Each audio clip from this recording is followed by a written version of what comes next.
I was relaxing on my stoop, sipping iced peach tea and watching the sun dip behind the rooftops of Juniper Ridge when Beverly whipped around the corner in her souped-up golf cart like she was chasing a wine tasting on wheels. "You and that porch are killing the neighborhood's vibe," she snapped, barely breaking before my fence. I stood up slowly, flashed a grin, and said, "Maybe I should invite some folks over then." She assumed I meant family.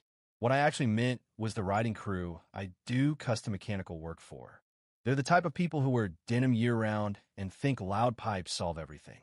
You're probably wondering, how is that even allowed in a place like this? And how has no one caught on? Here's the secret.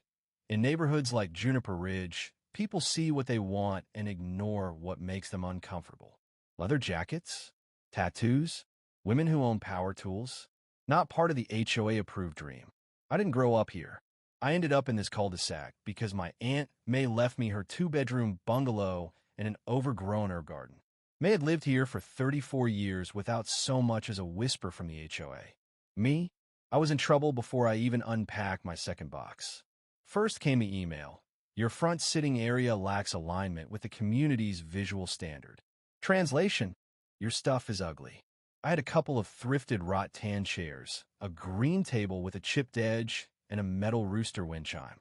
Nothing wild, but apparently Beverly and her circle of clipboard commandos felt differently. At first, I brushed it off. I thought it was ridiculous, until the notes started showing up. No postage, no names. Just folded slips tucked into my mailbox or shoved under the mat. One of them literally read, "This isn't a campground." Then came the icy stares during dog walks.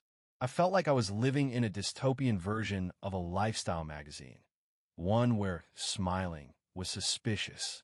I first met Beverly at one of those mandatory neighborhood cohesion meetings. Picture this: platinum bob, pearls at 3 p.m., wearing a pastel sweater like it's armor. Her handshake felt like a dare. She welcomed me with a smile that made my molars itch.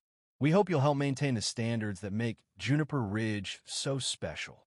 I said, "I was planning on breathing and existing, if that's okay."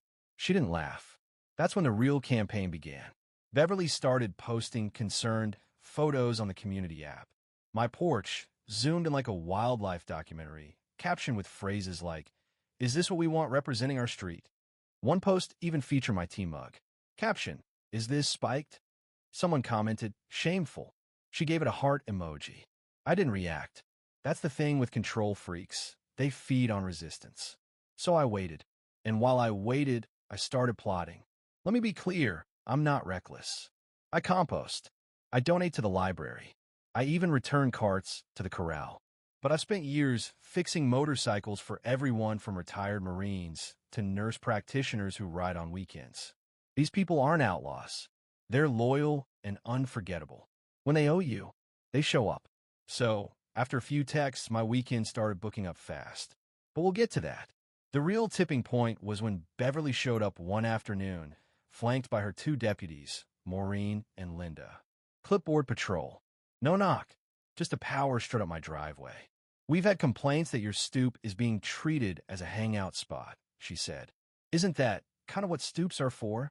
"Not here. This is Juniper Ridge. We aim for elegance, not tailgate vibes." She handed me a notice, Section 2.4.2 of the Housing Covenant. Only HOA-approved furniture allowed. No more than 2 seats. No visible drinkware. Yes, she was coming for my tea. I said, "And what if I don't change anything?" Her eyes lit up. Then fines, escalating enforcement, and potentially legal measures. Maureen nodded like a bobblehead. Linda just looked thrilled to be in on the drama. I smiled, folded the paper, and said, "Maybe you're right. Maybe I don't belong." That's when I sent a message to Hawk and Diesel. Weather forecast for Saturday? Loud. 3 days later, the quiet suburban silence shattered at exactly 11:02 a.m. A low rumble built from the edge of the neighborhood, rising like thunder. 15 bikes turned onto Alderberry Lane, chrome flashing, engines roaring. I was already on my stoop, mug in hand, rooster pillow on the bench. Beverly stood on her lawn in horror, dressed like she was ready for afternoon mimosas, not a biker meet and greet. They weren't just here to ride. They brought food, tools, folding chairs, a speaker. Nothing illegal. Nothing loud enough to cite. Just burgers, soda, laughter, and engine talk. Officer Ramirez eventually rolled up. Beverly must have called. Again, she stepped out of her cruiser, took one look around, and grinned. All good here. Diesel handed her a soda. Cold and legal. Carry on, she said, giving Beverly a look that could melt plastic. By mid-afternoon, neighbors had started filtering in. Ellie from next door brought lemonade. Mr. Feldman asked to take a ride around the block. Someone brought cookies. It became a full-on block party. And that's when Beverly truly lost it. She called another emergency meeting, this time to her own living room. The email said any non-residents or disruptive personalities would be removed. She meant the bikers. She didn't know I was bringing someone else. Victor, lawyer, sharp suit, silent type, owed me a favor from when I rebuilt his dad's classic chopper. When Beverly tried to boot him from a meeting, he calmly quoted HOA bylaws. Then he distributed copies of every petty complaint she'd filed, complete with timestamps and lack of citations. The room turned cold. Residents flipped through the stack, frowning. Then I stood and said, I moved here to breathe. I brought friends, not a riot. If having a porch with personality is rebellion, maybe the rulebook's the problem. Ellie told her story. Beverly fined her for a gnome. Mr. Feldman said he hadn't painted his shutters in years out of fear. Others followed. Victor read the clause. Board members using their role for personal vendettas could be voted out. The vote wasn't even close. Beverly stood frozen, then stormed into her kitchen and slammed a cabinet so hard a mug fell and shattered. Weeks later, the house went up for sale. No goodbye, no announcement, just a listing and a moving truck before sunrise.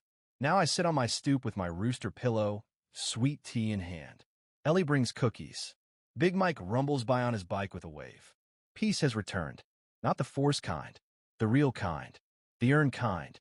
And if another Beverly tries to take it away, well, the grill's already warmed up and the crew's always one text away.